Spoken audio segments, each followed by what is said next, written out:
வணக்கம். செல்வாஸ் ரிவ்யூ காணொளிக்கு உங்களை மீண்டும் வரவேற்கிறோம். இந்த காணொளியில் நாம என்ன பார்க்குறோன்னா Tata IPL points table 6 April 2025 அன்னைக்கு மேட்ச் நம்பர் 55 முடிஞ்சதுக்கப்புறம் ஒரு அணியும் எங்கே இருக்காங்க அப்படின்னு சொல்லிட்டு பார்க்க போகிறோம். அதுக்கு முன்னாடி இந்த சேனல் உங்களுக்கு பிடிச்சிருந்ததுன்னா லைக் பண்ணுங்கள், நண்பர்களோடு ஷேர் பண்ணுங்கள், எங்கள் சேனலுக்கு சப்ஸ்கிரைப் பண்ணுங்கள். ஸோ இந்த காணொளியில் நாம் என்ன பார்க்குறோன்னா ஐபிஎல் பாயிண்ட்ஸ் டேபிள் 2025 அதுக்கு அடுத்து பார்த்தோம்னா டிசி வர்சஸ் எஸ்ஆர்ஹெச் மேட்ச்சு. அது வந்து மழையால் தடைப்பட்டு புள்ளிகள் பகிர்ந்தளிக்கப்பட்டன.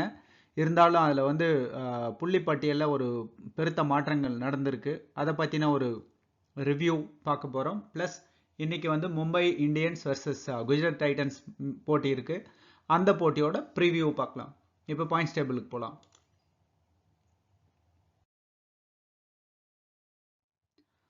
ஸோ டெல்லி மழையை காப்பாற்றிச்சு அப்படின்னு தான் சொல்லணும். மழை வரலைன்னா டெல்லி இந்நேரம் புள்ளி பட்டியலில் இறங்கி கீழே போயிருப்பாங்க. ஸோ அதனோட எஃபெக்ட் பெருத்த ஏமாற்றமாக இருந்திருக்கும். ஏன்னா அவங்க போட்டியினோட தொடக்கத்தில் இந்த தொடக்கத்தில் நல்லா விளையாடிட்டு இருந்தாங்க. எஸ்பெஷலி சென்னையை அவங்க குத்துலாம் பார்த்தீங்கன்னா பயங்கரமான குத்து. அதால் தான் சென்னை இன்றைக்கி இந்த பரிதாப நிலையில் இருக்குது. ஸோ அந்த மாதிரி குத்தி அவங்க பார்த்தீங்கன்னா ஓவர் பீரியட் ஆஃப் டைம் போட்டி தொடர் சூடு பிடிக்க போது அவங்களோட சூடு குறைஞ்சிடுச்சு. ஸோ அதால் நேற்று போட்டி மழை வந்தது அவங்களுக்கு ஒரு நல்ல முடிவாக கிடைச்சிருக்கு. They are still hanging on தேர்.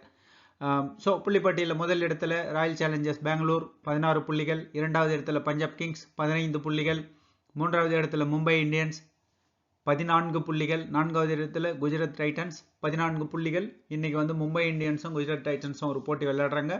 ஐந்தாவது இடத்துல நேற்று போட்டி விளையாடி புள்ளி பகிர்ந்து பெற்ற டெல்லி கேபிட்டல்ஸ் 13 புள்ளிகள், ஆறாவது இடத்துல கேகேஆர் 11 புள்ளிகள், ஏழாவது இடத்துல எல்எஸ்ஜி லக்னோ சூப்பர் ஜெயின்ட்ஸ் 10 புள்ளிகள், எட்டாவது இடத்துல சன்ரைசர்ஸ் ஹைதராபாத் 7 புள்ளிகள், ஒன்பதாவது இடத்துல ராயல் சேலஞ்சர்ஸ் ராஜஸ்தான் ராயல்ஸ் 6 புள்ளிகள், 10வது இடத்துல சென்னை சூப்பர் கிங்ஸ் 4 புள்ளிகளை பெற்றிருக்காங்க.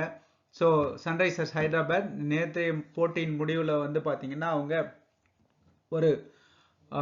ஒரு படி மேலே ஏறி 9வது இடத்துலேருந்து எட்டாவது இடத்துக்கு முன்னேறிட்டாங்க. ஸோ இந்த புள்ளி பகிர்ந்தளிக்கப்பட்டது அவங்களுக்கு ஒரு நல்ல முடிவாக அமைஞ்சிருக்குது அப்படின்னு தான் பார்க்கணும். அந்த போட்டியில் பார்த்தீங்கன்னா முதல்ல பேட் பண்ணின டெல்லி கேபிட்டல்ஸ் அவங்க 133 ரன்களுக்கு 7 விக்கெட்டுகளை இழந்துட்டு இருந்தாங்க நிர்ணயிக்கப்பட்ட 20 ஓவர்களில். ஸோ அந்த முதல் இன்னிங்ஸ் முடிஞ்சதுக்கப்புறம் பார்த்தீங்கன்னா மழை வந்தது. அதில் சன்ரைசர்ஸ் ஹைதராபாத் பேட் பண்ண முடியல. ஒருவேளை நிச்சயமாக சன்ரைசர்ஸ் ஹைதராபாத் பேட் பண்ணியிருந்தால் இந்த ஸ்கோரை ஈஸியாக டிஃபெண்ட் சேஸ் பண்ணியிருப்பாங்க. டெல்லிக்கு கிடைக்க வேண்டிய ஒரு தோல்வி தவிர்க்கப்பட்டது அப்படின்னு தான் சொல்லணும். ஸோ அந்த முடிவால் என்ன இருக்குன்னா சன்ரைசர்ஸ் ஹைதராபாத் டெல்லி கேபிட்டல்ஸ் 2 பேருமே வெளில போயிருப்பாங்க. இப்போ நேற்று அந்த போட்டி தடைப்பட்டதால் மூன்றாவது அணியாக எஸ்ஆர்ஹெச் வெளியில் போகிறாங்க. So already Chennai super Kings, Rajasthan Royals, அந்த வரிசையில் சன்ரைசர்ஸ் ஹைதராபாத் மூன்றாவது அணி இந்த போட்டி தொடர்லேருந்து வெளியில் போயிட்டு எலிமினேட் ஆகுறாங்க. இப்போ அந்த போட்டி முடிவில் அதுதான் நடந்திருக்கு. அதாவது டெல்லி கேபிட்டல்ஸ் இன்னும் அவங்க லைவில் இருக்குது. பட் சன்ரைசர்ஸ் ஹைதராபாத் வெளியில் போயிட்டாங்க.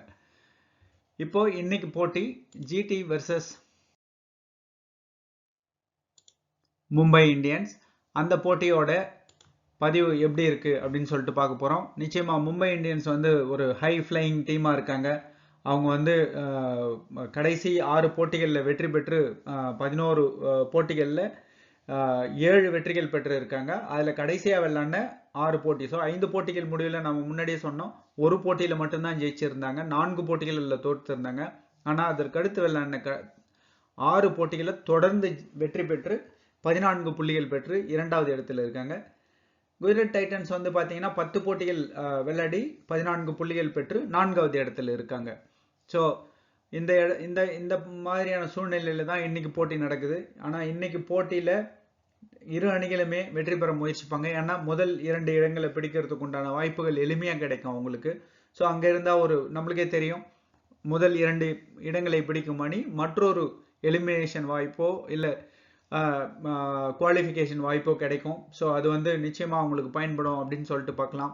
ஏன்னா ஒரு சரியா பெர்ஃபார்ம் பண்ணாம போயிட்டு இன்னொரு மற்றொரு வாய்ப்பு கிடைக்கும் அது. ஸோ அந்த இடத்துல தான் இருக்காங்க. ஸோ முதல் 2 இடங்களை பிடிக்கிறதுக்கு இந்த போட்டி உதவும். மும்பை இந்தியன்ஸுக்காகட்டும், டைட்டன்ஸுக்காகட்டும். அதற்கான கடுமையான முயற்சியில 2 அணிகளுமே எடுப்பாங்க. இன்னைக்கு போட்டி முடிஞ்சதுக்கு அப்புறம் நாளைக்கு இந்த போட்டி தொடர்ல இந்த போட்டி முடிவுல ஒரு அணி எங்க இருக்காங்க, புள்ளிப்பட்டியல்ல எங்க இருக்காங்க அப்படின்னு சொல்லிட்டு பார்க்கலாம்.